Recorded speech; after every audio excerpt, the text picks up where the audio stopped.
ആയിരുന്നോനും ആയിരിക്കുന്നോനും വരുവാനിരിപ്പോനും സർവശക്തനും. ആയിരുന്നോനും ആയിരിക്കുന്നോനും വരുവാനിരിപ്പോനും സർവശക്തനും. നിത്യനുമായ ദിവ്യ കുഞ്ഞാടേ, നീ മാത്രം പരിശുദ്ധൻ പരിശുദ്ധൻ. നിത്യനുമായ ദിവ്യ കുഞ്ഞാടേ, നീ മാത്രം പരിശുദ്ധൻ പരിശുദ്ധൻ. ആയിരുന്നോനും ആയിരിക്കുന്നോനും വരുവാനിരിപ്പോനും സർവശക്തനും. ആയിരുന്നോനും ആയിരിക്കുന്നോനും വരുവാനിരിപ്പോനും സർവശക്തനും. നിത്യനുമായ ദൈവ കുഞ്ഞാടേ, നീ മാത്രം പരിശുദ്ധൻ പരിശുദ്ധൻ. നിത്യനുമായ ദിവ്യ കുഞ്ഞാടേ, നീ മാത്രം പരിശുദ്ധൻ പരിശുദ്ധൻ. രണ്ട് കരങ്ങളും ഉയർത്തി സ്തുതിക്കാം. Hallelujah hallelujah hallelujah. ആയിരുന്നവനും ആയിരിക്കുന്നവനും വരാനിരിക്കുന്നവനുമായ ദൈവമേ, അങ്ങ് പരിശുദ്ധൻ പരിശുദ്ധൻ പരിശുദ്ധൻ. മാലാഖമാരോട് ചേർന്ന്, സ്വർഗത്തിലെ വിശുദ്ധരോട് ചേർന്ന്, വന്ദകന്മാരോട് ചേർന്ന്, രക്തസാക്ഷികളോട് ചേർന്ന് ഞങ്ങൾ നിന്നെ ആരാധിക്കുന്നു, ഞങ്ങൾ നിന്നെ സ്തുതിക്കുന്നു, ഞങ്ങൾ നിന്നെ മഹത്വപ്പെടുത്തുന്നു, ഞങ്ങൾ നിനക്ക് നന്ദി പറയുന്നു. ജീവിതം സ്തുതിപ്പും ആരാധനയും പ്രാർത്ഥനയുമാക്കി മാറ്റുവാൻ കൃപയും അനുഗ്രഹവും ഞങ്ങളിൽ വർഷിക്കണമേ. Hallelujah hallelujah hallelujah. ആരാധന ആരാധന ആരാധിക്കും പരിശുദ്ധനേ, സന്തോഷത്താൽ സ്വന്തം മക്കൾ ആരാധിച്ചിടും. ചേർന്ന് പാടാം. സേറാഫുകൾ ആരാധിക്കും പരിശുദ്ധനേ, സന്തോഷത്താൽ സ്വന്തം മക്കൾ ആരാധിച്ചിടും. ആയിരുന്നോനും ആയിരിക്കുന്നോനും വരുവാനിരിപ്പോനും സർവശക്തനും. നിത്യനുമായ ദിവ്യ കുഞ്ഞാടേ, നീ മാത്രം പരിശുദ്ധൻ പരിശുദ്ധൻ. പരിശുദ്ധനായവനെ. നിത്യനുമായ ദിവ്യ കുഞ്ഞാടേ, നീ മാത്രം പരിശുദ്ധൻ പരിശുദ്ധൻ. ആയിരുന്നോനും ആരാധന ആയിരിക്കുന്നോനും ആരാധിക്കുന്നു, വരുവാനിരിപ്പോനും സർവശക്തനും. എല്ലാം മറന്ന് ആരാധിക്കുന്നു. ആയിരുന്നോനും ആയിരിക്കുന്നോനും ആരാധന വരുവാനിരിപ്പോനും സർവശക്തനും. നിത്യനുമായ ദിവ്യ കുഞ്ഞാടേ, നീ മാത്രം പരിശുദ്ധൻ പരിശുദ്ധൻ. പരിശുദ്ധനെ. നിത്യനുമായ ദിവ്യ കുഞ്ഞാടേ, നീ മാത്രം പരിശുദ്ധൻ പരിശുദ്ധൻ. ആരാധിക്കുന്നേ ആരാധിക്കുന്നേ ആരാധിക്കുന്നേ യേശുനാഥനേ. ആരാധിക്കുന്നേ ആരാധിക്കുന്നേ ആരാധിക്കുന്നേ യേശുനാഥനേ. ആരാധിക്കുന്നേ ആരാധിക്കുന്നേ ആരാധിക്കുന്നേ യേശുനാഥനേ. Hallelujah hallelujah hallelujah hallelujah. യേശുവേ ആരാധന ആരാധന യേശുവേ ആരാധന ആരാധന. പരിശുദ്ധ പരമ ദിവ്യകാരുണ്യത്തിന് നിരവും ആരാധനയും സ്തുതിയും പുകഴ്ചയും ഉണ്ടായിരിക്കട്ടെ. പരിശുദ്ധ പരമ ദിവ്യകാരുണ്യത്തിന് നിരവും ആരാധനയും സ്തുതിയും പുകഴ്ചയും ഉണ്ടായിരിക്കട്ടെ. പരിശുദ്ധ പരമ ദിവ്യകാരുണ്യത്തിന് നിരവും ആരാധനയും സ്തുതിയും പുകഴ്ചയും ഉണ്ടായിരിക്കട്ടെ. വിശുദ്ധ ഗ്രന്ഥത്തിൽ പ്രാർത്ഥനയെക്കുറിച്ചുള്ള പ്രബോധനങ്ങളും വചനങ്ങളും നമ്മൾ വായിക്കുമ്പോൾ എപ്പോഴും പ്രാർത്ഥിക്കാൻ, നിരന്തരം പ്രാർത്ഥിക്കാൻ, ഭഗ്നാശരാകാതെ പ്രാർത്ഥിക്കാൻ, നിരാശരാകാതെ പ്രാർത്ഥിക്കാൻ, പ്രത്യാശയോടെ പ്രാർത്ഥിക്കാൻ, സദാസമയവും പ്രാർത്ഥിക്കാൻ, ഇങ്ങനെ ഒത്തിരി വചനങ്ങൾ, നിർദ്ദേശങ്ങളൊക്കെ വിശുദ്ധ ഗ്രന്ഥത്തിൽ നമ്മൾ വായിക്കുന്നുണ്ട്. പ്രിയപ്പെട്ടവരെ, പ്രാർത്ഥനകൾക്ക് ഉത്തരമുണ്ട് എന്ന ഉറപ്പും ബോധ്യവും ഒക്കെ വിശുദ്ധ വചനങ്ങളിൽ നിന്ന് നമുക്ക് മനസ്സിലാക്കാൻ സാധിക്കുകയും ചെയ്യും. ഇതിൽ അതേസമയം തന്നെ വിശുദ്ധ ഗ്രന്ഥ വചനങ്ങളിലൂടെ നമ്മൾ കടന്നു പോകുമ്പോൾ നമ്മൾ കണ്ടുമുട്ടുന്ന മറ്റൊരു യാഥാർത്ഥ്യം, എത്ര പ്രാർത്ഥിച്ചാലും ഉത്തരം ലഭിക്കാത്ത, എത്ര ആരാധിച്ചാലും മറുപടി ലഭിക്കാത്ത, എത്ര സ്തുതിച്ചാലും ജീവിതത്തിൽ നീങ്ങിപ്പോകാത്ത തടസ്സങ്ങളുടെ ചില കാരണങ്ങളും വിശുദ്ധ ഗ്രന്ഥം ചൂണ്ടിക്കാണിക്കുന്നുണ്ട്. നമ്മൾ എത്ര പ്രാർത്ഥിച്ചാലും, പ്രാർത്ഥിച്ച് ജീവിതം പ്രാർത്ഥനയായി മാറിയാലും, ആരാധിച്ച് ജീവിതം ആരാധനയായി തീർന്നാലും, ചില കാര്യങ്ങൾ നമ്മളുടെ ജീവിതത്തിലുണ്ട് എങ്കിൽ, അത് മാറ്റുന്നില്ല എങ്കിൽ പ്രാർത്ഥനകൾക്ക് ഉത്തരം ലഭിക്കില്ല എന്ന മുന്നറിയിപ്പും വിശുദ്ധ ഗ്രന്ഥം, വചനം നമ്മുടെ മുൻപിൽ അവതരിപ്പിക്കുന്നുണ്ട്. അതുകൊണ്ട് ഇനിയുള്ള ഏതാനും സമയങ്ങൾ നമ്മൾ ഒന്ന് മനസ്സിലാക്കാൻ ശ്രമിക്കുകയാണ്, എൻ്റെ പ്രാർത്ഥനയ്ക്ക് ഉത്തരം ലഭിക്കാത്തത് എന്തുകൊണ്ട്, എൻ്റെ ആരാധനാ ജീവിതത്തിന് മറുപടി ലഭിക്കാത്തത് എന്തുകൊണ്ട്, അനേക നാളുകൾ കണ്ണുനീരോടെ ദൈവസന്നിധിയിലേക്ക് നിയോഗങ്ങളും യാചനകളും ഉയർത്തിയിട്ടും ഉപവസിച്ചിട്ടും നൊയമ്പെടുത്തും പരിഹാരം അനുഷ്ഠിച്ചിട്ടുമൊക്കെ എന്തേ എൻ്റെ പ്രാർത്ഥനകൾ പലതും കർത്താവ് കേൾക്കുന്നില്ല, ഉത്തരം നൽകുന്നില്ല? അതിന് വചനം നൽകുന്ന മറുപടികൾ, ഉത്തരങ്ങൾ നമുക്കൊന്ന് പരിശോധിക്കാം. പ്രാർത്ഥനയ്ക്ക് ഉത്തരം ലഭിക്കാത്തതിൻ്റെ ഒരു കാരണമായി വചനം പറയുന്നു അവിശ്വാസമാണ്. അവിശ്വാസം. യാക്കോബ് ശ്ലീഹായുടെ ലേഖനം 1-ാം അധ്യായം 6-8 വാക്യങ്ങളിൽ നമ്മൾ ഇപ്രകാരം വായിക്കുന്നു: സംശയിക്കാതെ വിശ്വാസത്തോടെ വേണം ചോദിക്കാൻ. സംശയിക്കുന്നവൻ കാറ്റിൽ ഇളകി മറയുന്ന കടൽ തിരക്ക് തുല്യനാണ്. സംശയമനസ്കനും എല്ലാ കാര്യങ്ങളിലും ചഞ്ചലപ്രകൃതിയുമായ ഒരുവന് എന്തെങ്കിലും കർത്താവിൽ നിന്ന് കിട്ടുമെന്ന് പ്രതീക്ഷിക്കരുത്. മർക്കോസിൻ്റെ സുവിശേഷം 11-ാം അധ്യായം 22-ാം വാക്യ പ്രകാരമാണ്: ആരെങ്കിലും ഈ മലയോട് ഇവിടെ നിന്ന് മാറി കടലിൽ ചെന്ന് വീഴുക എന്ന് പറയുകയും ഹൃദയത്തിൽ ശങ്കിക്കാതെ ഞാൻ പറയുന്നത് സംഭവിക്കുമെന്ന് വിശ്വസിക്കുകയും ചെയ്താൽ അവനത് സാധിച്ചു കിട്ടും. എബ്രായ ലേഖനം 11-ാം അധ്യായം 6-ാം വാക്യം: വിശ്വാസമില്ലാതെ ദൈവത്തെ പ്രസാദിപ്പിക്കുക സാധ്യമല്ല. പ്രിയപ്പെട്ട ഒരു വിശുദ്ധ ഗ്രന്ഥത്തിൽ വളരെ പ്രാധാന്യത്തോടെ അവതരിപ്പിക്കപ്പെടുന്നൊരു വിഷയമാണ് വിശ്വാസം. വിശ്വാസം കൂടാതെ പ്രാർത്ഥിച്ചാൽ ആ പ്രാർത്ഥനയ്ക്ക് ഉത്തരമില്ല. ഇവിടെ വലിയൊരു ചോദ്യം നമ്മുടെ മനസ്സിൽ ഉദിക്കുക: വിശ്വാസമില്ലാത്ത ആരെങ്കിലും പ്രാർത്ഥിക്കുമോ? വിശ്വാസമില്ലാതെ ഒരു കാര്യം കർത്താവിൻ്റെ സന്നിധിയിൽ നമ്മൾ ചോദിക്കുമോ? അതിന് ഉത്തരം നമുക്ക് വേണമെങ്കിൽ ഉദാഹരണത്തിലൂടെ മനസ്സിലാക്കാം. സ്നാപക യോഹന്നാൻ്റെ അപ്പൻ സഖറിയ എന്ന പുരോഹിതൻ ബലി അർപ്പിക്കാൻ അല്ലെങ്കിൽ ധൂപം അർപ്പിക്കാൻ വേണ്ടി ദേവാലയത്തിലേക്ക്, ബലിപീഠത്തിനരികിലേക്ക് ചെല്ലുന്നു. അപ്പോഴാണ് മാലാഖയുടെ ദർശനം ഉണ്ടാകുന്നത്. മാലാഖ ഗബ്രിയേൽ ദൂതൻ സ്നാപക യോഹന്നാൻ്റെ ജനനത്തെക്കുറിച്ചുള്ള അറിയിപ്പ് സഖറിയായെ അറിയിക്കുന്നു. നിർഭാഗ്യവശാൽ സഖറിയ അത് വിശ്വസിക്കുന്നില്ല, അവിശ്വസിക്കുകയാണ്. നാളതുവരെ സഖറിയ എന്തിനു വേണ്ടിയാണോ പ്രാർത്ഥിച്ചിരുന്നത്, ആ ധൂപാർപ്പണ സമയത്ത് പോലും സഖറിയായുടെ ഉള്ളിലെ പ്രാർത്ഥന എന്തായിരുന്നുവോ ആ പ്രാർത്ഥനയ്ക്ക് ഉത്തരം നൽകാൻ ദൈവം ദൂതനെ അയച്ചപ്പോൾ അത് വിശ്വസിക്കാൻ തയ്യാറാകാത്ത സഖറിയ എന്ന പുരോഹിതനെ വിശുദ്ധ ഗ്രന്ഥം നമ്മുടെ മുൻപിൽ അവതരിപ്പിക്കുന്നുണ്ട്. പ്രിയപ്പെട്ടവരെ, ഒരു പുരോഹിതനായിരുന്നിട്ടും സാമാന്യം നന്നായി തന്നെ വിശുദ്ധിയിൽ നീതിയിലൊക്കെ ജീവിച്ചിരുന്ന നല്ലൊരു മനുഷ്യനായിരുന്നിട്ടും നാളതുവരെ ഒരുപാട് പ്രാർത്ഥന ദൈവസന്നിധിയിലേക്ക് ഈ ഒരു നിയോഗത്തിന് വേണ്ടി ഉയർത്തിയിരുന്നിട്ടും അദ്ദേഹത്തിൻ്റെ ഉള്ളിൽ വിശ്വാസമില്ലാതിരുന്നുവെന്ന് നമ്മൾ ആ സംഭവത്തിലൂടെ മനസ്സിലാക്കുകയാണ്. അതുകൊണ്ട് പ്രിയപ്പെട്ടവരെ ഓർക്കുക, വിശ്വാസമില്ലാതെ ദൈവസന്നിധിയിലേക്ക് പ്രാർത്ഥനകൾ ഉയർത്തിയാൽ ആ പ്രാർത്ഥനയ്ക്ക് ഉത്തരം ഉണ്ടാകില്ല. അതുകൊണ്ട് വിശ്വാസം എന്ന കൃപ ലഭിക്കാൻ വേണ്ടി ദൈവസന്നിധിയിൽ നമ്മളെ തന്നെ സമർപ്പിക്കാൻ തയ്യാറാവുക. ഇനി പ്രാർത്ഥനയ്ക്ക് ഉത്തരം ലഭിക്കാത്തതിൻ്റെ രണ്ടാമത്തെ കാരണമായി അവതരിപ്പിക്കപ്പെടുന്നു വെറുപ്പ് എന്ന പാപം ഉള്ളിലുണ്ടെങ്കിൽ, വെറുപ്പ് നമ്മുടെ ഉള്ളിലുണ്ടെങ്കിൽ, ക്ഷമിക്കാൻ പറ്റാത്ത അവസ്ഥ നമ്മുടെ ഹൃദയത്തിലുണ്ടെങ്കിൽ അങ്ങനെയുള്ളവർ പ്രാർത്ഥിച്ചാൽ ഉത്തരം ലഭിക്കില്ല എന്ന് വചനം പറയുന്നുണ്ട്. മർക്കോസിൻ്റെ സുവിശേഷം 11-ാം അധ്യായം 25-ാം വാക്യം: നിങ്ങൾ പ്രാർത്ഥിക്കുമ്പോൾ നിങ്ങൾക്ക് ആരോടെങ്കിലും വിരോധമുണ്ടെങ്കിൽ അത് ക്ഷമിക്കുവിൻ. നിങ്ങൾ പ്രാർത്ഥിക്കുമ്പോൾ നിങ്ങൾക്ക് ആരോടെങ്കിലും വിരോധമുണ്ടെങ്കിൽ അത് ക്ഷമിക്കുവിൻ. പ്രിയപ്പെട്ടവരെ ഓർക്കുക, ഈ വെറുപ്പ് എന്ന് പറയുന്നത് ഏറ്റവും വലിയ ഒരു തടസ്സമാണ്, കല്ലാണ്.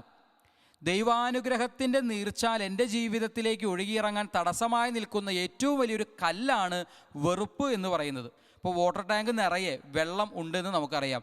വീടിൻ്റെ പുറത്തുള്ള വാട്ടർ ടാങ്കിൽ വെള്ളം നിറച്ച് വെച്ചിട്ടുണ്ട്, മോട്ടർ അടിച്ച് വെള്ളം നിറച്ച് വെച്ചിട്ടുണ്ട്. പക്ഷെ പൈപ്പ് തുറക്കുമ്പോൾ ഒരു തുള്ളി വെള്ളം വരുന്നില്ല. അതിൻ്റെ കാരണം ഈ പൈപ്പിനകത്ത് ഒരു പക്ഷേ എന്തെങ്കിലും തടസ്സം, കല്ലാകാം, മരത്തിൻ്റെ കമ്പാകാം, പൂപ്പലാകാം, എന്തെങ്കിലും തടസ്സം ഇരിപ്പുണ്ടെങ്കിൽ പൈപ്പ് തുറന്നാൽ താഴേക്ക് വെള്ളം വരില്ല. വെള്ളം വാട്ടർ ടാങ്കിൽ ഇല്ലാഞ്ഞിട്ടല്ല, പക്ഷെ തടസ്സം ഇരിക്കുന്നത് കൊണ്ട് വെള്ളം സ്വീകരിക്കാൻ നമുക്ക് പറ്റുന്നില്ല. ഇതുപോലെ ദൈവം എത്ര അനുഗ്രഹിച്ചാലും ആ അനുഗ്രഹം സ്വീകരിക്കാൻ തടസ്സമായി നിൽക്കുന്ന ഒരു വലിയ കല്ലാണ്, തടസ്സമാണ് ഈ വെറുപ്പ് എന്ന് പറയുന്നത്. അതുകൊണ്ട് ആരോടെങ്കിലും, ചിലപ്പോൾ ജീവിത പങ്കാളിയോടാകാം, മക്കളോടാകാം, മാതാപിതാക്കളോടാകാം, സഹോദരങ്ങളോടാകാം, ജീവിത പങ്കാളിയുടെ മാതാപിതാക്കളോടാകാം, അല്ലെങ്കിൽ മരുമക്കളോടാകാം, അയൽപക്കക്കാരോടാകാം, മേലുദ്യോഗസ്ഥരോടാകാം, സഹപ്രവർത്തകരോടാകാം, കീഴുദ്യോഗസ്ഥരോടാകാം, ആരോടെങ്കിലും വിരോധമോ വെറുപ്പോ ക്ഷമിക്കാൻ പറ്റാത്ത എന്തെങ്കിലും ഒരു അവസ്ഥ നമ്മുടെ ഉള്ളിലുണ്ടെങ്കിൽ അത് പരിഹരിക്കപ്പെടേണ്ടതുണ്ട്. ഈശോ പഠിപ്പിച്ച പ്രാർത്ഥനയിൽ തന്നെ, ഈശോ പഠിപ്പിച്ച പ്രാർത്ഥനയാണ് ഏറ്റവും വിശേഷപ്പെട്ട പ്രാർത്ഥന. നമുക്കറിയാം, സ്വർഗസ്ഥനായ ഞങ്ങളുടെ പിതാവേ എന്ന പ്രാർത്ഥന. ആ പ്രാർത്ഥനയിൽ ഈശോ കൂട്ടിച്ചേർക്കുന്നൊരു വാചകമാണ്, ഞങ്ങളുടെ കടക്കാരോട് ഞങ്ങൾ ക്ഷമിക്കുന്നത് പോലെ ഞങ്ങളുടെ കടങ്ങളും പാപങ്ങളും ഞങ്ങളോട് ക്ഷമിക്കണമേ.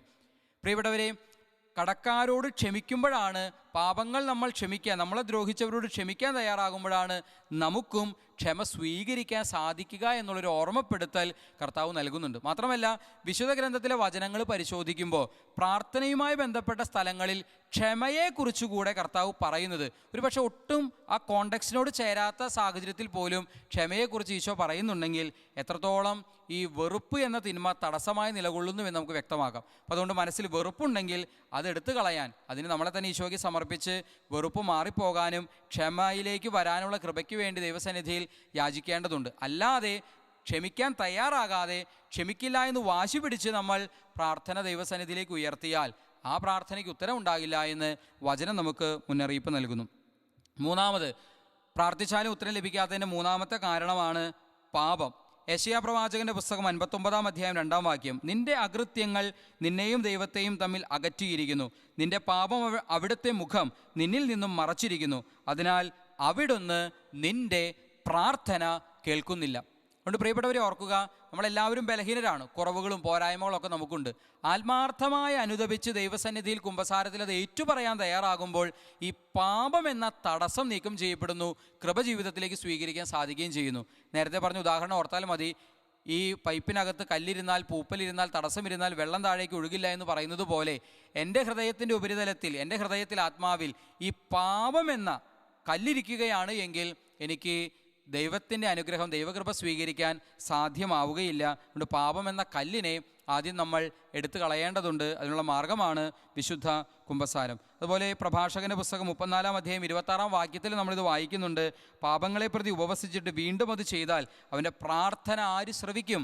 വീണ്ടും വീണ്ടും പാപം ചെയ്യുകയാണെങ്കിൽ അവൻ്റെ പ്രാർത്ഥന ആര് ശ്രവിക്കും? പ്രിയപ്പെട്ടവരെ, പാപം ചെയ്യാതിരിക്കാനുള്ള ആഗ്രഹവും പരിശ്രമവും നമ്മുടെ ഭാഗത്തുനിന്നുണ്ടാകട്ടെ. ഇനി നാലാമതായി ദൈവകൃപ സ്വീകരിക്കാനുള്ളൊരു വലിയ തടസ്സമായി പറയുന്നത് ഇപ്രകാരമാണ്, ആകുലത. ഫിലിപ്പിയർക്ക് എഴുതിയ ലേഖനം 4-ാം അധ്യായം 6-ാം വാക്യം, ഒന്നിനെക്കുറിച്ചും ആകുലരാകേണ്ട, പ്രാർത്ഥനയിലൂടെയും അപേക്ഷകളിലൂടെയും കൃതജ്ഞതാ സ്തോത്രങ്ങളോടെ നിങ്ങളുടെ യാചനകൾ ദൈവസന്നിധിയിൽ അർപ്പിക്കുവിൻ. ഒരുപക്ഷെ നമ്മളിൽ മഹാഭൂരിപക്ഷം, ഒരുമാതിരി നന്നായി തന്നെ പ്രാർത്ഥിക്കുന്നവരിൽ തന്നെ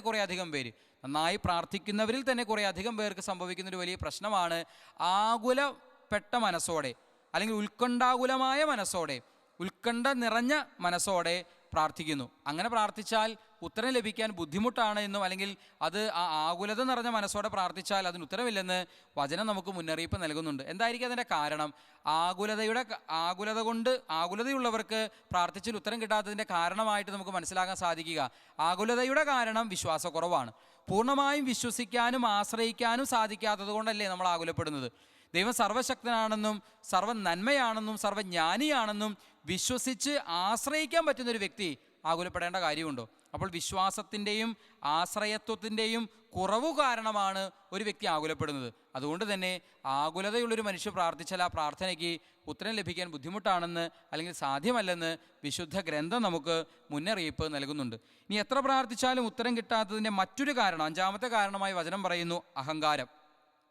അഹങ്കാരം നിറഞ്ഞ മനസ്സോടെ അഹങ്കാരിയായൊരു വ്യക്തിയാണ് പ്രാർത്ഥിക്കുന്നതെങ്കിൽ പ്രാർത്ഥനയ്ക്ക് ഉത്തരമില്ലെന്ന് വചനം നമ്മളെ ഓർമ്മിപ്പിക്കുകയാണ്. പ്രഭാഷകന്റെ പുസ്തകം 35:17, വിനീതൻ്റെ പ്രാർത്ഥന മേഘങ്ങളെ തുളച്ച് കയറുന്നു. വിനീതൻ്റെ പ്രാർത്ഥന, വിനയമുണ്ടെങ്കിൽ, എളിമയുണ്ടെങ്കിൽ മാത്രമേ ആ പ്രാർത്ഥന ദൈവസന്നിധിയിലേക്ക് ഉയരുകയുള്ളൂ, എത്തുകയുള്ളൂ എന്ന ഓർമ്മപ്പെടുത്തൽ വചനം നമുക്ക് നൽകുന്നുണ്ട്. ഇനി ഈശോ തന്നെ പഠിപ്പിക്കുന്ന ഉപമ ചുങ്കക്കാരൻ്റെയും അതുപോലെ ഫരിസയൻ്റെയും ഉപമ.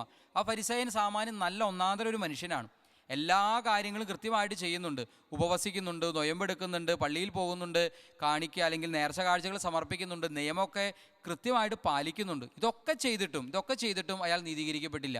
എന്നാൽ പുറകിൽ നിൽക്കുന്ന ചുങ്കക്കാരനാണെങ്കിൽ എല്ലാ പാപവും ചെയ്യുന്ന വ്യക്തിയാണ്, പരസ്യപാപിയായി എല്ലാവരുടെയും മധ്യ അറിയപ്പെടുന്ന വ്യക്തിയാണ്. എന്നിട്ടും അദ്ദേഹത്തിൻ്റെ പ്രാർത്ഥന ദൈവം സ്വീകരിച്ചു. അതിൻ്റെ കാരണം എന്താണെന്ന് ആ ഉപമ വായിക്കുമ്പോൾ നമുക്ക് മനസ്സിലാക്കാൻ സാധിക്കുന്നു. ഈ ഫരിസയൻ ഇതൊക്കെ ചെയ്യുമ്പോഴും അഹങ്കാരം ഉണ്ടായിരുന്നു. എന്നാൽ ഈ ചുങ്കക്കാരനെ സംബന്ധിച്ചിടത്തോളം എളിമ നിറഞ്ഞ മനസ്സോടെ പ്രാർത്ഥിച്ചിരുന്നതുകൊണ്ട് അദ്ദേഹത്തിൻ്റെ പ്രാർത്ഥന ദൈവസന്നിധിയിലെത്തി പ്രാർത്ഥനകൾ സ്വീകരിക്കപ്പെടുകയും ചെയ്തു. ആറാമതായി പ്രാർത്ഥനകൾക്ക് ഉത്തരം ലഭിക്കാൻ ആറാമത്തെ കാരണമായി പറയുന്നത്, ഉത്തരം ലഭിക്കുന്നതിന് തടസ്സമായി പറയുന്ന ആറാമത്തെ കാരണം തിന്മയായത് ചോദിക്കുന്നു. നമ്മൾ ചോദിക്കുന്ന കാര്യങ്ങൾ തിന്മയായതാണെങ്കിൽ അതിനുത്തരവില്ല. യാക്കോബ് ശ്ലീഹായുടെ ലേഖനം 4-ാം അധ്യായം 3-ാം വാക്യം, ചോദിച്ചിട്ട് നിങ്ങൾക്ക് ലഭിക്കുന്നില്ലെങ്കിൽ നിങ്ങളുടെ ദുരാശകളെ തൃപ്തിപ്പെടുത്താൻ തിന്മയായിട്ടുള്ളതിനെ ചോദിക്കുന്നത് കൊണ്ടാണ്. അതുകൊണ്ട് പ്രിയപ്പെട്ടവരെ, ഞാൻ ദൈവസന്നിധിയിലേക്ക് ഉയർത്തുന്ന യാചന പ്രാർത്ഥന എന്തിനു വേണ്ടിയാണ്? അതിൻ്റെ ലക്ഷ്യം എന്താണ്? അതിൻ്റെ ഉദ്ദേശം എന്താണ്? മറ്റുള്ളവരെ തകർക്കാനോ മറ്റുള്ളവരെ ദ്രോഹിക്കാനോ അഥവാ എൻ്റെ തന്നെ സ്വാർത്ഥപരമായ താല്പര്യങ്ങൾ തൃപ്തിപ്പെടുത്താനോ വേണ്ടി ഞാൻ ദൈവസന്നിധിയിലേക്ക് പ്രാർത്ഥന ഉയർത്തിയാൽ അതിനുത്തരമില്ലെന്ന് വചനം ഓർമ്മിപ്പിക്കുന്നു. മറ്റൊരു കാരണം സഹോദര സ്നേഹം ഇല്ലായ്മ. യെശയ്യാ പ്രവാചകൻ്റെ പുസ്തകം 58-ാം അധ്യായം 7-9 വരെയുള്ള വാക്യങ്ങളിലാണ് നമുക്കത് മനസ്സിലാക്കാനായിട്ട് സാധിക്കുക. സഹോദരങ്ങളെ സ്നേഹിക്കാൻ സാധിക്കാതെ, സകല മനുഷ്യരെയും സ്വന്തം കൂടപ്പുറപ്പുകളായി കാണാൻ സാധിക്കാതെ, എല്ലാവരോടും ദേഷ്യവും വെറുപ്പും വിദ്വേഷവും ഒക്കെ വെച്ചിട്ടാണ് നമ്മൾ ദൈവസന്നിധിയിലേക്ക് പ്രാർത്ഥനകൾ ഉയർത്തുന്നതെങ്കിൽ അതിനും ഉത്തരമില്ല എന്നൊരു ഓർമ്മപ്പെടുത്തൽ വിശുദ്ധ ഗ്രന്ഥം നൽകുന്നുണ്ട്. അവിടെ വചനത്തിൽ നമ്മൾ ഇപ്രകാരം വായിക്കുന്നു: ദുഷ്ടതയുടെ കെട്ടുകൾ പൊട്ടിക്കുകയും നുകത്തിൻ്റെ കയറുകൾ അഴിക്കുകയും ദരിദ്രരെ മർദ്ദിതരെ സ്വതന്ത്രരാക്കുകയും എല്ലാ നുകങ്ങളും ഒടിക്കുകയും ചെയ്യുന്നതല്ലേ ഞാൻ ആഗ്രഹിക്കുന്ന ഉപവാസം. വിശക്കുന്നവനുമായ ആഹാരം പങ്കുവെക്കുകയും ഭവനരഹിതനെ വീട്ടിൽ സ്വീകരിക്കുകയും നഗ്നനെ ഉടുപ്പിക്കുകയും സ്വന്തക്കാരിൽ നിന്ന് ഒഴിഞ്ഞു മാറാതിരിക്കുകയും ചെയ്യുന്നതല്ലേ അത്. അപ്പോൾ നിന്റെ വെളിച്ചം പ്രഭാതം പോലെ പൊട്ടിവിടരും, നീ വേഗം സുഖം പ്രാപിക്കും. നിന്റെ നീതി നിന്റെ മുൻപിലും കർത്താവിൻ്റെ മഹത്വം നിന്റെ പിൻപിലും നിന്നെ സംരക്ഷിക്കും. നീ പ്രാർത്ഥിച്ചാൽ കർത്താവ് ഉത്തരമരുളും, നീ നിലവിളിച്ചാൽ ഇതാ ഞാനെന്ന് അവിടുന്ന് മറുപടി തരികയും ചെയ്യും. അപ്പോൾ പ്രിയപ്പെട്ടവർ, വളരെ വ്യക്തമായി വചനം നമ്മളെ പഠിപ്പിക്കുന്ന ഒരു സത്യം അതാണ്. ഇനി അവസാനമായി, ചിലപ്പോഴൊക്കെ നമ്മുടെ പ്രാർത്ഥനകൾക്ക് ഉത്തരം ലഭിക്കാത്തതിൻ്റെ കാരണം ദൈവഹിതം മറിച്ചാകാം. ദൈവത്തിൻ്റെ ഹിതം മറിച്ചാകാം എന്ന് വെച്ചാൽ ദൈവം ഒരു പക്ഷേ അത് നമ്മുടെ ജീവിതത്തിൽ സംഭവിക്കണമെന്ന് ആഗ്രഹിക്കുന്നില്ല. ദൈവഹിതം മറിച്ചാണെങ്കിൽ നമ്മൾ എങ്ങനെ പ്രാർത്ഥിച്ചാലും ആ ചോദിച്ച കാര്യം ലഭിക്കണമെന്നില്ല. നേരെ മറിച്ച് നമുക്കത് സ്വീകരിക്കാനുള്ള ശക്തിയായിരിക്കും നമുക്ക് ലഭിക്കുക. നമ്മൾ തിരിച്ചറിയേണ്ട വളരെ ഏറ്റവും പ്രധാനപ്പെട്ട ഒരു യാഥാർത്ഥ്യം, ഈശോയുടെ പ്രാർത്ഥനാ ജീവിതത്തിലേക്ക് നോക്കുമ്പോൾ യേശു തൻ്റെ ജീവിതത്തിലുടനീളം പ്രാർത്ഥിച്ചിരുന്നതായും ജീവിതം പ്രാർത്ഥനയാക്കി മാറ്റിയതായും വചനം വായിച്ചാൽ, സുവിശേഷം വായിച്ചാൽ നമുക്ക് മനസ്സിലാക്കാൻ സാധിക്കും. ജീവിതത്തിൽ ഈശോ ഒരേ ഒരു പ്രാർത്ഥനയാണ് തനിക്ക് വേണ്ടി പ്രാർത്ഥിച്ചിട്ടുള്ളത്. ബാക്കിയുള്ള എല്ലാ പ്രാർത്ഥനകളും ഈശോ നടത്തിയിട്ടുള്ളത് ആർക്ക് വേണ്ടിയിട്ടായിരുന്നു? ശിഷ്യർക്ക് വേണ്ടിയും ദൈവജനത്തിന് വേണ്ടിയും മറ്റുള്ളവർക്ക് വേണ്ടിയിട്ടും ലോകത്തിനൊക്കെ വേണ്ടി ഈശോ പ്രാർത്ഥിക്കുന്നു. പക്ഷെ തനിക്ക് വേണ്ടി, തൻ്റെ ഒരു ആവശ്യത്തിന് വേണ്ടി ഈശോ ഒരിക്കൽ മാത്രമേ പ്രാർത്ഥിച്ചിട്ടുള്ളൂ. ഏതാണ് ആ പ്രാർത്ഥന? ഗെത്സമേനിയിലെ പ്രാർത്ഥന. ഓർക്കുക, ജീവിതത്തിൽ ഒരിക്കൽ മാത്രം ഈശോയ്ക്ക് വേണ്ടി പ്രാർത്ഥിച്ചു, തനിക്ക് വേണ്ടി പ്രാർത്ഥിച്ചു. എന്നാൽ ആ പ്രാർത്ഥന തിരസ്കരിക്കപ്പെട്ടു. നമ്മൾ ഒരുപാട് പഠിപ്പിക്കുന്നുണ്ട്, ഒരുപാട് കാര്യങ്ങൾ ഇത് പഠിപ്പിക്കുന്നുണ്ട്. എന്ന് വെച്ച് കഴിഞ്ഞാൽ പ്രിയപ്പെട്ടവരെ ഓർക്കുക, ചിലപ്പോഴൊക്കെ നമ്മളെ നന്മയിലും നീതിയിലും വിശുദ്ധിയിലും ഒക്കെ ജീവിച്ചിട്ടും എങ്ങനെയൊക്കെ പ്രാർത്ഥിച്ചിട്ടും ഉത്തരം ലഭിക്കുന്നില്ല എങ്കിൽ ഓർക്കുക, പിതാവ് നമ്മളെ ഈശോയോളം വളർത്തുകയാണ്. നമുക്ക് വിശ്വസിക്കാം, നമുക്ക് ദൈവസന്നിധിയിൽ വിശ്വസിച്ച് നമ്മുടെ നിയോഗങ്ങളെ യാചനകളൊക്കെ സമർപ്പിക്കാം. പ്രാർത്ഥിച്ചാൽ ഉത്തരം ഉണ്ടെന്ന് തന്നെ വിശ്വസിച്ചുകൊണ്ട് തന്നെ നമുക്ക് ദൈവസന്നിധിയിൽ നമ്മുടെ നിയോഗങ്ങളും പ്രാർത്ഥനകളും സമർപ്പിക്കാം. മുട്ടുകൾ കുത്താം, കണ്ണുകൾ അടയ്ക്കാം, കൈകൾ കൂപ്പാം. ദിവ്യകാരുണ്യ സന്നിധിയിലേക്ക്, ദിവ്യകാരുണ്യ ഈശോയെ ഹൃദയത്തിൻ്റെയും മനസ്സിൻ്റെയും കണ്ണുകൾ തുറന്നു നോക്കാം. ഞാൻ പ്രാർത്ഥിച്ചൊരു ഉത്തരം നൽകുന്ന ദൈവം തന്നെയാണ്. എന്നാൽ ഏതെങ്കിലും രീതിയിൽ എന്നിൽ തടസ്സങ്ങളോ ബുദ്ധിമുട്ടുകളോ പ്രയാസങ്ങളോ ഉണ്ട് എങ്കിൽ അതെല്ലാം ഈശോ തന്നെ തൻ്റെ രക്തം കൊണ്ട് കഴുകി എല്ലാം ഈശോ വിശുദ്ധീകരിക്കട്ടെ. എൻ്റെ പ്രാർത്ഥനകൾ യാതൊരു തടസ്സവും ഇല്ലാതെ ദൈവസന്നിധിയിൽ എത്താനും ദൈവാനുഗ്രഹങ്ങൾ യാതൊരു തടസ്സവും ഇല്ലാതെ എൻ്റെ ജീവിതത്തിൽ ഒഴുകിയിറങ്ങാനും ഇട ലഭിക്കണമേ എന്ന് പ്രാർത്ഥിച്ചുകൊണ്ട് രണ്ട് കരങ്ങൾ ഉയർത്തി നമുക്കൊന്ന് സ്തുതിക്കാം. Hallelujah, hallelujah, hallelujah, hallelujah, hallelujah. ആരാധന, ആരാധന, ആരാധന, ആരാധന, ആരാധന, ആരാധന. പ്രാർത്ഥിക്കുമ്പോൾ ഉത്തരം നൽകുന്ന കർത്താവേ, പ്രാർത്ഥിക്കുമ്പോൾ മറുപടി നൽകുന്ന കർത്താവേ, യാചനകൾക്കും അർത്ഥനകൾക്കും ഉത്തരം നൽകുന്ന കർത്താവേ, വിശ്വസിച്ചുകൊണ്ട് ഞങ്ങളിതാ കരമുയർത്തുന്നു, സ്തുതിക്കുന്നു, ആരാധിക്കുന്നു, നന്ദി പറയുന്നു, മഹത്വപ്പെടുത്തുന്നു. എൻ്റെ നിയോഗങ്ങളെ ഞാനിതാ ഉയർത്തുന്നു, എൻ്റെ പ്രാർത്ഥനകളെ ഞാനിതാ ഉയർത്തുന്നു. വിശ്വാസത്തോടെ, വിശുദ്ധിയോടെ, സ്നേഹത്തോടെ, ഭക്തിയോടെ കർത്താവെ, എൻ്റെ നിയോഗങ്ങൾ ഞാൻ സമർപ്പിക്കുന്നു, എൻ്റെ യാചനകൾ ഞാൻ ഉയർത്തുന്നു. ഉത്തരം നൽകണമേ കർത്താവെ, മറുപടി നൽകണമേ കർത്താവെ. എൻ്റെ ജീവിതത്തിൻ്റെ പ്രതിസന്ധികളിൽ, പ്രശ്നങ്ങളിൽ കർത്താവെ നീ ഇടപെടണമേ. എൻ്റെ രോഗാവസ്ഥകളിൽ, എൻ്റെ ദാരിദ്ര്യത്തിൻ്റെ, കടബാധ്യതയുടെ, കഷ്ടനഷ്ടങ്ങളുടെ, ദുഃഖ ദുരിതങ്ങളുടെ എല്ലാ മേഖലകളിലേക്ക് നീ ഇറങ്ങി വരണമേ. ജോലിയില്ലാത്ത അവസ്ഥകളിലേക്ക് കർത്താവ് നീ ഇറങ്ങി വരണമേ. വിസ തടസ്സം, യാത്രാ തടസ്സം, ഭവന നിർമ്മാണ തടസ്സം, കുഞ്ഞുങ്ങൾ ജനിക്കാൻ തടസ്സം, വിവാഹ തടസ്സം, തടസ്സങ്ങളിലേക്ക് കർത്താവ് നീ ഇറങ്ങി വരണമേ. എൻ്റെ പ്രാർത്ഥനകൾക്ക് ഉത്തരം നൽകണമേ. Hallelujah, hallelujah, hallelujah, hallelujah, hallelujah. യേശുവേ. പ്രാർത്ഥിച്ചാൽ ഉത്തരമുണ്ട്, യാചിച്ചാൽ മറുപടിയുണ്ട്, കൈകളടിച്ച് തുറന്നിടും, ചോദിച്ചാൽ ലഭിച്ചിടും, അതു നിശ്ചയം. ശക്തിയായ കൈകളടിച്ച്. പ്രാർത്ഥിച്ചാൽ ഉത്തരമുണ്ട്, യാചിച്ചാൽ മറുപടിയുണ്ട്, മുട്ടിയാൽ തുറന്നിടും, ചോദിച്ചാൽ ലഭിച്ചിടും, അതു നിശ്ചയം. നിശ്ചയം, നിശ്ചയം, അതു നിശ്ചയം, വാക്കു പറഞ്ഞവൻ മാറുകില്ല. നിശ്ചയം, നിശ്ചയം, അതു നിശ്ചയം, വാഗ്ദത്തം തന്നവൻ അകലുകില്ല. പ്രാർത്ഥിച്ചാൽ ഉത്തരമുണ്ട്, യാചിച്ചാൽ മറുപടിയുണ്ട്, മുട്ടിയാൽ തുറന്നിടും, ചോദിച്ചാൽ ലഭിച്ചിടും, അതു നിശ്ചയം. ശക്തിയായി കൈകളടിച്ച് കർത്താവിനെ നമുക്ക് സ്തുതിക്കാം, ആരാധിക്കാം. കരുണയുള്ള നല്ല തമ്പുരാനെ, ഞങ്ങളുടെ ജീവിതത്തിൽ നീ ഇടപെടണമേ. വിവിധങ്ങളായ രോഗങ്ങൾ മൂലം ക്ലേശിക്കുന്നവരെ ഇപ്പോഴിതാ ഞങ്ങൾ സമർപ്പിക്കുന്നു, ഉയർത്തുന്നു. ഞങ്ങളുടെ രോഗപീഠകളിൽ ആശ്വാസം നൽകണമേ.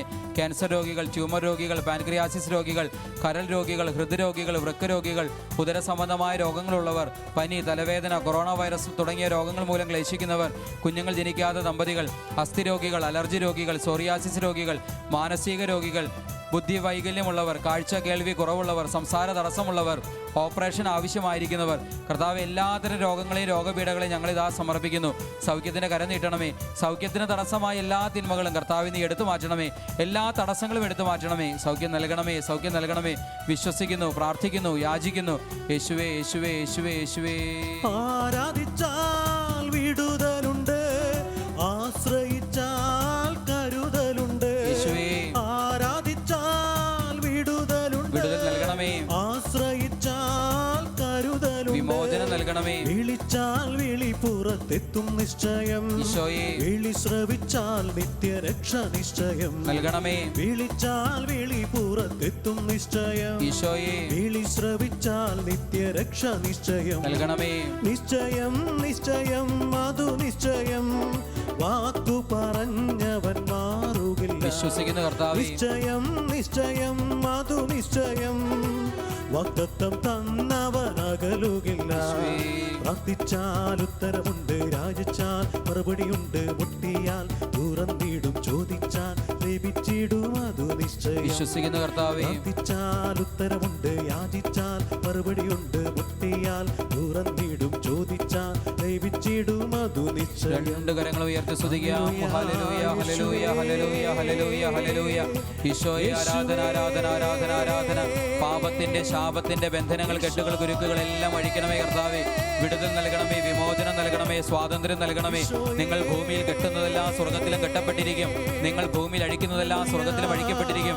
പത്രോസേ, നീ പാറയാണേ, പാറമേലിന്റെ പള്ളി ഞാൻ പണിയും. നരക കവാടങ്ങൾ അതിനെതിരെ പ്രബലപ്പെടുകയില്ല. അവൻ 12 പേരെയും അടുത്തു വിളിച്ച് സകല പിശാചുക്കളുടെയും മേൽ അവർക്ക് അധികാരവും ശക്തിയും കൊടുത്തു. വചനത്തിന്റെ ശക്തി വ്യാപരിക്കട്ടെ. ദൈവമക്കൾക്ക് വിടുതൽ ഉണ്ടാകട്ടെ, വിമോചനം ഉണ്ടാകട്ടെ, സ്വാതന്ത്ര്യം ഉണ്ടാകട്ടെ. ശിഷ്യന്മാർ 72 പേര് തിരിച്ചു വന്ന് ഈശോയോട് പറഞ്ഞു, ഈശോയെ, നിന്റെ നാമത്തിൽ കൽപ്പിച്ചപ്പോൾ പിശാചുക്കൾ പോലും ഞങ്ങൾക്ക് കീഴടങ്ങി. ഈശോ അവരോട് മറുപടി പറഞ്ഞു, സാത്താൻ ഇടിമിന്നൽ പോലെ സ്വർഗത്തിൽ നിന്ന് നിപതിക്കുന്നത് ഞാൻ കണ്ടു. ഇതാ പാമ്പുകളുടെയും തേളുകളുടെയും ശത്രുവിന്റെ സകല ആധിപത്യങ്ങളുടെയും മേൽ ചവിട്ടി നടക്കാൻ ഞാൻ നിങ്ങൾക്ക് അധികാരം തന്നിരിക്കുന്നു. ഒന്നും നിങ്ങളെ ഉപദ്രവിക്കുകയില്ല. എന്നാൽ പിശാചുകൾ നിങ്ങൾക്ക് കീഴടങ്ങുന്നതിൽ നിങ്ങൾ സന്തോഷിക്കേണ്ട, മറിച്ച് നിങ്ങളുടെ പേരുകൾ സ്വർഗത്തിൽ എഴുതപ്പെട്ടിരിക്കുന്നതിൽ നിങ്ങൾ സന്തോഷിക്കുവിൻ. കർത്താവ്, ഈ വചനത്തിന്റെ ശക്തി, യേശു നാമത്തിന്റെ ശക്തി വ്യാപരിക്കട്ടെ. വിടുതലുണ്ടാകട്ടെ, വിമോചനം ഉണ്ടാകട്ടെ, പ്രാർത്ഥനകൾക്ക് ഉത്തരം ലഭിക്കട്ടെ, യാചനകൾക്ക് ഉത്തരം ലഭിക്കട്ടെ, കണ്ണുനീരിന് മറുപടി ലഭിക്കട്ടെ. Hallelujah, hallelujah, hallelujah, hallelujah, hallelujah. യേശുവേ,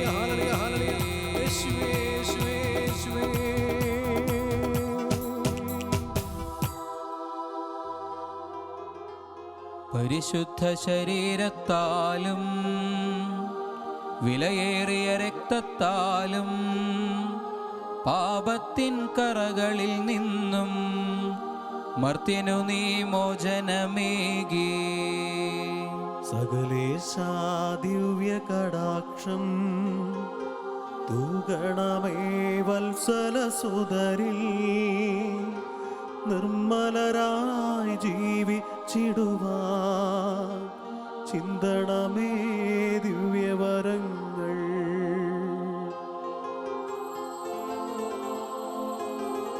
ഞങ്ങൾ വിശ്വസിക്കുന്നു, ഞങ്ങൾ ആശ്രയിക്കുന്നു, ഞങ്ങൾ ആരാധിക്കുന്നു ലോകരക്ഷിതാവിങ്കൽ. ഞങ്ങൾ വിശ്വസിക്കുന്നു, ഞങ്ങൾ ആരാധിക്കുന്നു, ഞങ്ങൾ ആശ്രയിക്കുന്നു ലോകരക്ഷിതാവിങ്കൽ.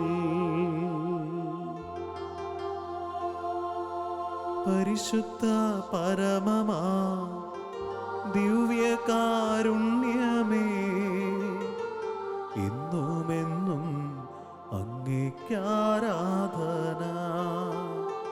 പരിശുദ്ധ പരമമാ ദിവ്യകാരുണ്യമേ, എന്നുമെന്നും അങ്ങേക്കാരാധന. പരിശുദ്ധ പരമമാ ദിവ്യകാരുണ്യമേ,